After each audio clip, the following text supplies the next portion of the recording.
오늘의 육아 헤드라인입니다. 우리나라 3세에서 9세 어린이의 바깥 활동 시간이 하루 평균 34분으로 119분인 미국 어린이의 29% 수준에 불과한 것으로 나타났습니다. 우리나라 기형아 출산이 100명 중 5.5명꼴에 달한다는 분석이 나왔습니다. 30대 후반 여성 비경제 활동 인구 10명 가운데 9명가량은 취업 경험이 있는 경력 단절 여성인 것으로 나타났습니다. 이상 오늘의 육아 헤드라인이었습니다. 아이의 거짓말 어떻게 봐야 할까요? 만 3세 이전에는 현실과 공상을 구분하지 못해 자기도 모르게 거짓말을 한다면 만 3세 이후에는 인지 언어 능력이 발달하면서 의도적으로 잘못을 숨기려고 거짓말을 하기 쉽습니다. 이때 부모가 무조건 혼내기보다는 부드러운 말투로 아이가 솔직하게 말하도록 유도해 주셔야 합니다. 또한 아이가 스스로 문제를 풀어나갈 수 있도록 방향을 제시해 주는 것도 도움이 된다고 합니다. 소식부터 함께 하시죠.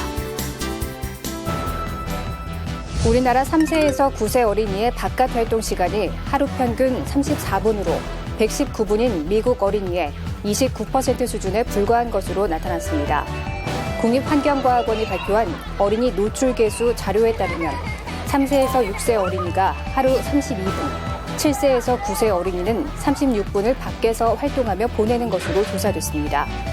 10에서 12세는 35분, 13에서 15세는 34분, 16에서 18세는 43분을 실외 활동을 하며 시간을 보냈습니다. 또 우리나라 학생들의 평균 수면 시간은 중학생이 7시간 21분, 고등학생은 6시간 38분으로 나타났습니다. 해당 조사는 2013년부터 2015년까지 18세 이하 어린이와 청소년 8천여 명을 대상으로 실시됐습니다.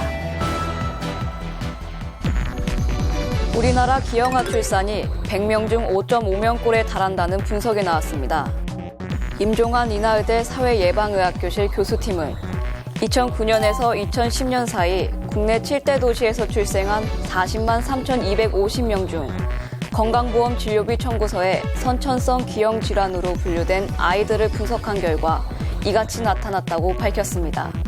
분석 결과 선천성 기형아는 신생아 100명 기준 약 5.5명으로 16년 전인 1993년에서 1994년까지 100명당 3.7명에 그쳤던 것과 비교하면 크게 증가했습니다. 연구팀은 기형아 출산 증가가 교통 관련 대기 오염과 환경 호르몬, 엽산 부족 등의 영향 때문인 것으로 추정했습니다. 30대 후반 여성 비경제활동 인구 10명 가운데 9명가량은 취업 경험이 있는 경력 단절 여성인 것으로 나타났습니다. 한국고용정보원의 최근 보고서에 따르면 35세에서 39세 여성 중 지난해 기준 비경제활동 상태에 있으면서 취업 경험이 있는 여성은 78만 5천 명으로 집계됐습니다. 30대 후반 여성 중 비경제활동 인구가 83만 6천 명이었다는 점을 고려하면 취업 경험이 있는 경우가 전체의 93.8%를 차지하는 셈입니다. 비경제활동 상태에 있는 30대 후반 여성의 57%는 육아, 36.3%는 가사활동을 하는 것으로 파악됐습니다. 보고서는 30대 후반 여성의 고용률이 둔화한 것은 경기 둔화에 따라 여성이 육아와 가사를 병행할 만한 일자리가 사라지고 있기 때문이라고 분석했습니다. 요즘 부모가 자녀를 결혼시키는데 평균 1억 3천만 원이 들어가는 것으로 조사됐습니다. 노후에 대비해 평생 모아놓은 자금의 절반가량을 자녀 결혼 비용으로 쓰고 있었습니다. 최근 5년 이내에 자녀를 결혼시키면서 부모들이 쓴 돈은 자녀 2명 기준 평균 약 1억 2,500만 원, 아들의 경우 9,400만 원을, 딸에게는 4,200만 원을 지원한 것으로 조사됐습니다. 노후 자금의 약 55% 정도. 그러다 보니 부모 4명 중 3명은 자녀 결혼자금 지원이 부담된다고 답했습니다.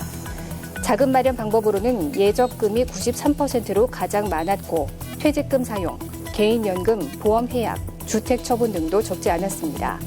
특히 자녀에게 결혼자금을 주기 위해 빚을 내는 경우도 12%나 됐습니다.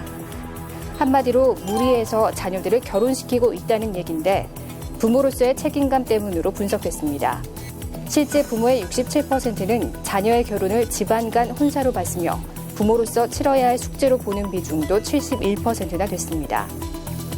노후 기간이 과거 세대보다 2배, 3배 이상 길어진 만큼 어떤 자녀에 대한 어떤 과도한 그 책임의식 갖기보다는 자신의 그 노후를 위해서 좀 어떤 균형 감각을 갖는 그런 노력이 좀 필요한 것 같습니다.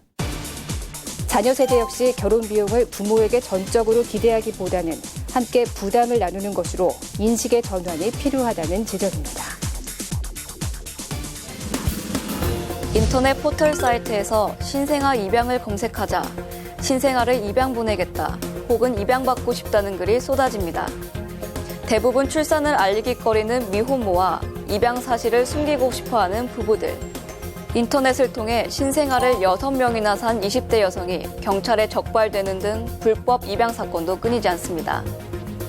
베이비박스에 버려진 아이들도 최근 부쩍 늘었습니다. 베이비박스란 부득이한 사정으로 아이를 키울 수 없게 된 부모가 아이를 두고 갈 수 있도록 마련한 작은 상자. 전문가는 2012년 입양특례법 개정으로 출생신고를 의무화하는 등 입양 절차가 까다로워진 것이 문제라고 지적했습니다. 10대 미혼모, 중고등학교 학생들, 그리고 흔히 불륜이라고 이야기하는 혼외 관계를 통해서 임신과 출산을 한 경우에는 출생신고를 하기가 굉장히 곤란한 경우가 많습니다. 지나친 여야 선호 현상도 문제점으로 꼽힙니다. 지난해 국내 입양아는 683명, 이 중 여아는 461명으로 전체의 67.5%에 달했습니다. 딸은 예쁘게 키워 시집 보내면 되지만 아들은 재산을 물려줘야 해 양부모들이 부담스러워한다는 것이 입양 원칙의 설명. 합법 입양이 활성화되고 남녀 가리지 않고 양부모의 사랑을 듬뿍 받게 하려면 관련법 개정과 인식 개선이 더 필요하다는 지적입니다. 인천의 모 어린이집 건물에 걸린 정부의 평가 인증 현판. 정부가 보육 서비스 질을 평가한 뒤 일정 수준 이상이면 부여하는데 인증을 받으면 3년간 내걸 수 있습니다. 그런데 이 어린이집은 다름 아닌 보육교사의 원아폭행 사건으로 국민적 공분을 샀던 곳. 평가에서 95.36이라는 높은 점수를 받은 것으로 당시 확인돼 충격을 줬는데 그럴 만한 이유가 있었습니다. 보건복지부의 위탁을 받아 한국보육진흥원이 수행하는 평가 인증 제도가 부실하게 이루어진 사실이 복지부 내부 감사에서 드러났습니다. 하루 동안 해당 어린이집에서 상주하면서 관찰하는 현장 평가에서 매년 수십 건의 평정 오류가 발생했고 그 수는 해마다 늘었습니다. 인건비 유용 등으로 원장 자격정지 같은 행정 처분을 받았지만 평가에 반영되지 않아 버젓이 인증 상태를 유지하는 경우도 다수 발견됐습니다. 작년 2월 기준 평가 인증을 받은 어린이집은 전체의 76.5%. 더 큰 문제는 인증 후 불시 재점검을 해보니 대부분의 어린이집에서 운영 상황이 악화해 눈 가리고 아웅식의 인증을 받고 있다는 점입니다. 좀 독립적인 기관에서 이런 평가나 감독을 좀 엄밀하게 할 필요가 있는 거죠. 평가 결과에 대해서 그에 상응하는 형평성 있는 조치 또 좀 이 절차하고 규정 같은 게 조금 더 정비가 돼야 되겠고. 한편 복지부는 보육진흥원에 기관 경고 조처를 내리는 한편 어린이집 질적 수준 유지 방안 등을 마련하라고 권고했습니다. 스마트폰 중독 증상을 보이는 어린이들이 늘고 있습니다. 고학년에 비해 저학년 중독의 경우 부모의 각별한 지도가 필요합니다. 스마트폰 중독 증상을 보이는 아이들의 연령이 뚜렷하게 낮아지고 있습니다. 여성가족부가 전국 만여 개 교회 초중고학생 146만여 명을 대상으로 인터넷 스마트폰 이용 습관을 조사한 결과 초등생 중독 위험군의 수가 유일하게 증가세를 보였습니다. 고등학생 스마트폰 중독 위험 사용자는 2년 새 절반 가까이 줄어든 반면 초등학교 4학년은 지속적으로 늘어난 겁니다. 초등학교 남학생들이 중고생에 비해 스마트폰으로 게임을 즐기기 때문 어린이집에 가기 전부터 부모가 디지털 기기에 아이들을 노출시키는 것도 이 같은 현상을 심화시키는 요인입니다. 스마트폰을 이렇게 보여주면 울지도 않고 잘 보기 때문에 아이들이 어린이집에 가기 전부터 영유아 때부터 벌써 스마트폰에 많이 노출이 되는 것이 큰 문제라고 생각을 합니다. 청소년 때 가서 더 중독이 더 심각한 게임이라든지 이런 거에 빠질 수밖에 없는. 친구들과의 관계 형성을 중시하는 고학년의 경우 남학생보다 여학생이 심한 중독 증세를 보였습니다. 채팅과 SNS 등 관계 형성을 위해 스마트폰을 사용해 여학생이 10,000명 이상 더 많은 중독 위험 사용자로 나타났습니다. 정부는 상담센터 등을 통해 적극적인 치료를 지원할 계획입니다. 특히 우울증이나 주의력 결핍, 과잉 행동장애 등을 보이는 경우 의료기관 치료를 연계하고 가족 치유 캠프 등 대안 활동을 결합한 기숙형 프로그램도 제공할 계획입니다. 학생들이 학교에 마련된 텃밭에서 각종 농작물을 키웁니다. 대부분 농사를 처음 접해보지만 자신이 심은 농작물이 쑥쑥 커가는 모습을 보면서 뿌듯함을 느낍니다. 농사의 소중함을 배울 수 있고 텃밭에서 생산된 농작물로 맛있는 반찬까지 만들어 먹을 수 있어 일석이조입니다. 평상시 채소를 안 먹는 편인데 텃밭을 갖고 보니까 채소에 흥미가 생기고 채소를 잘 먹을 수 있을 것 같아요. 농촌진흥청이 지난해 4월에서 7월까지 경기도 수원의 한 중학교 학생들을 대상으로 텃밭 가꾸기 프로그램을 진행한 결과 농업에 대한 관심도와 이해도가 크게 높아진 것으로 나타났습니다. 특히 프로그램 참여 후 채소를 먹지 않던 학생이 채소를 먹게 된 경우가 66%나 됐고 친구에 대한 적대감과 공격성이 현저히 감소한 것으로 나타났습니다. 텃밭 정원에는 아이들이 돌봐야 하는 식물들이 있거든요. 그 식물들을 돌보면서 자신의 책임감이 높아지고요. 그리고 작업을 할 때 협동하면서 길러지는 유대감이 형성됩니다. 농진청은 중학교 자유학기제 시행에 맞춰 학교 텃밭을 활용한 진로체험 프로그램을 마련해 보급하기로 했습니다. 가습기 살균제 파문 이후 화학물질이 들어간 생활용품 전반에 대한 소비자들의 불신이 커지고 있습니다. 세제나 표백제뿐 아니라 방향제와 탈취제 등의 매출이 크게 줄어든 반면 베이킹소다나 식초 등 친환경 생활용품이 인기를 끌고 있습니다. 만 4살 아이를 키우는 주부 강계선 씨는 얼마 전부터 섬유유연제 대신 식초를 사용하기 시작했습니다. 가습기 살균제 사건이 불거진 뒤 화학 성분이 아이의 몸에 닿는 것에 민감해졌기 때문입니다. 갑자기 일 터지니까 그거 믿을 수가 없겠는 거예요. 그래서 이제는 안 되겠다 싶어서 이제는 좀 갑작스럽게 다 모든 거를 바꾸기엔 좀 버거울 것 같고 차근차근 이제 하나씩 합성 세제 같은 거 웬만하면 이제 피하려고 노력 중이에요. 화학물질이 들어간 생활용품에 대한 불안감이 커지면서 대형마트에서 제습제와 표백제, 방향제 등의 매출은 지난해 같은 기간에 비해 크게 감소했습니다. 반면 천연 성분을 활용한 대체품의 판매는 크게 늘고 있는 상황. 탈취와 세정 효과 등이 있는 베이킹소다와 구연산의 매출은 1년 전에 비해 절반 가까이 늘었고 숯과 식초 등 친환경 생활용품의 판매 역시 증가한 것으로 나타났습니다. 친환경적인 건지 특별한 화학 성분이 들어가지 않았는지 들어갔는지 그 확인을 꼭 하게 되었어요. 먹는 것도 그렇고 두루마리 휴지라든지 아니면은 샴푸 이런 것까지도 다 보게 되더라고요. 환경부가 뒤늦게 가습기 살균제와 방충제, 소독제 등 이른바 살생물 제품에 대한 전수조사에 나섰지만 당분간 친환경 생활용품을 찾는 소비자들의 손길은 이어질 전망입니다.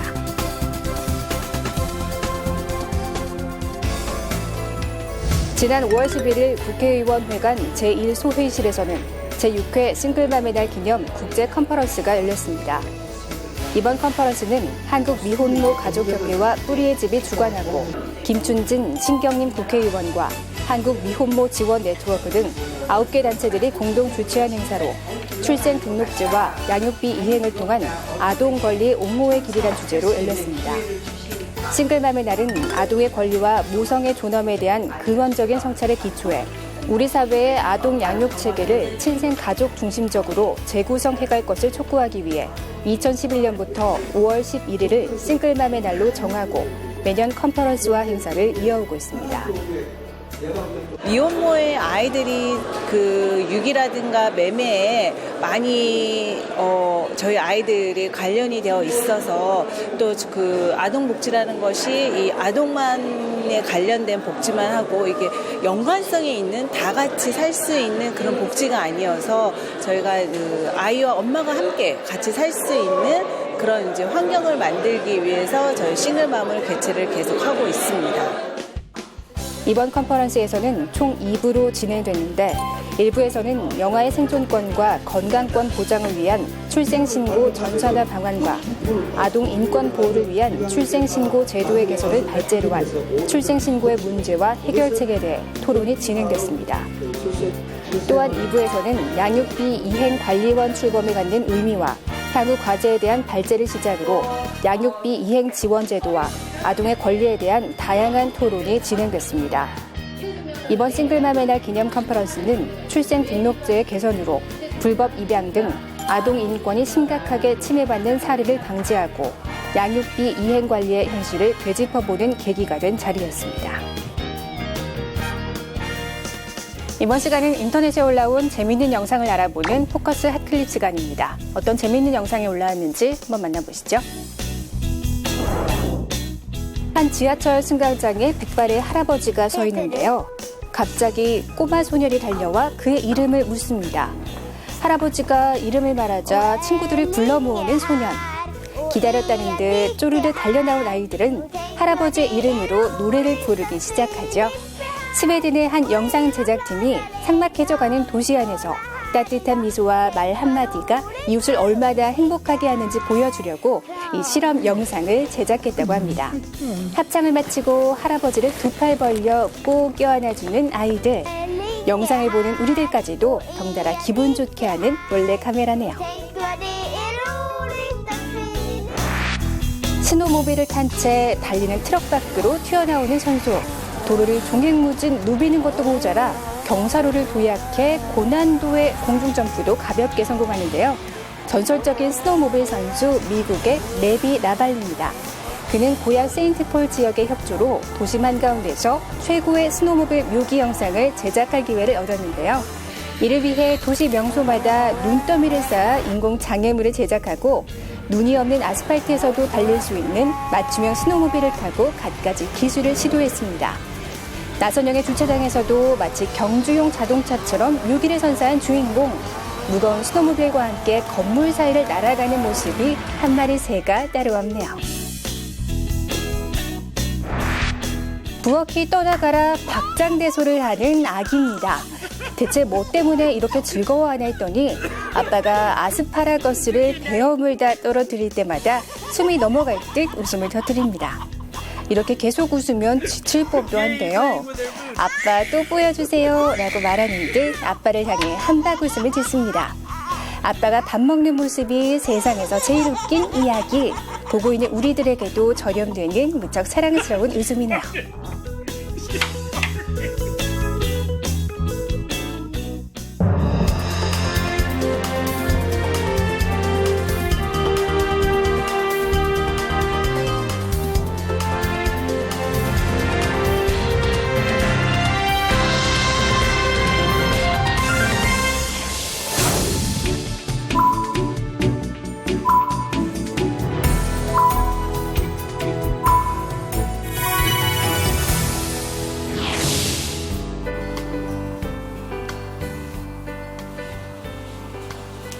안녕하십니까? 육아방송 시청자 여러분, 저는 한국아동단체협의회 회장으로 있는 박동훈입니다. 저는 오늘 어린이가 살기 좋은 세상이란 주제로 여러분과 이야기를 나누고자 합니다. 요즘 우리 사회에서 널리 쓰여지고 있는 어린이가 살기 좋은 세상이란 말은 2002년 5월 뉴욕에서 열린 UN 아동특별총회에서 180여 개국 대표들이 세계 어린이의 삶의 질을 향상시키기 위해 채택한 결의문의 제목입니다. 어린이가 살기 좋은 세상은 어떤 세상일까요?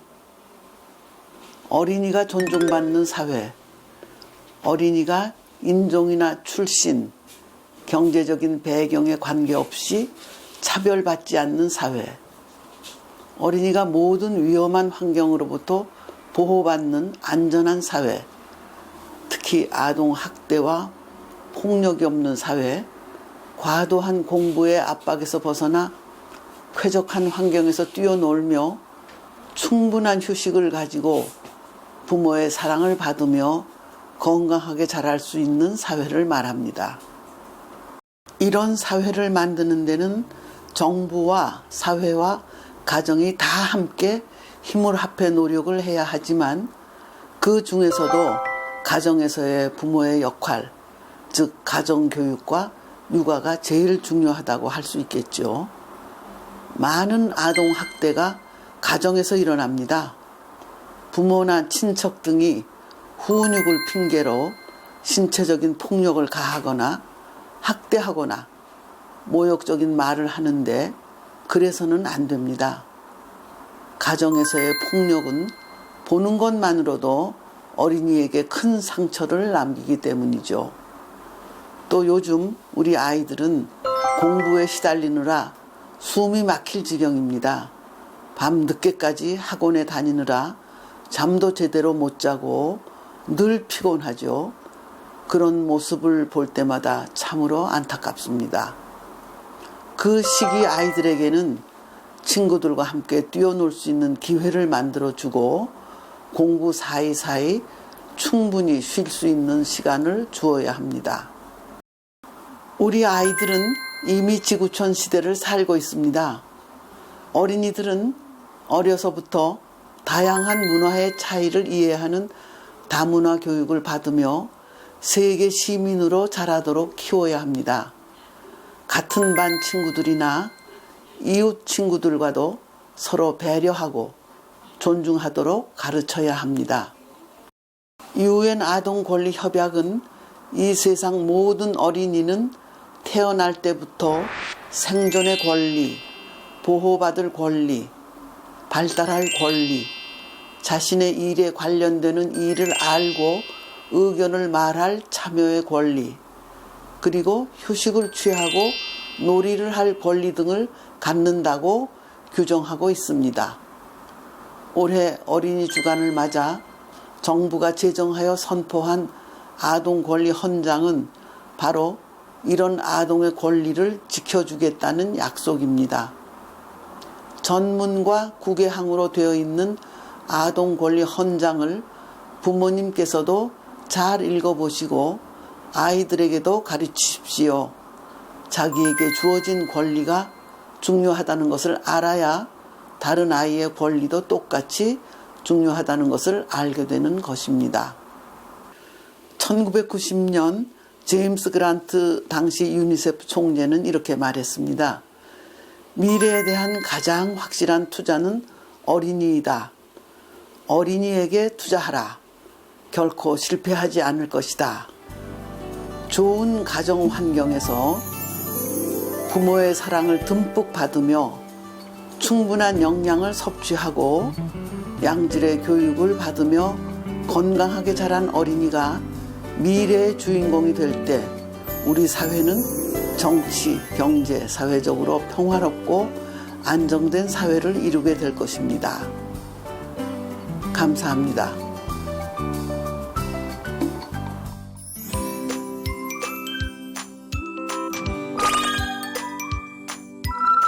가족 뮤지컬 캣 조르바가 가정의 달 5월 여러분을 찾아옵니다.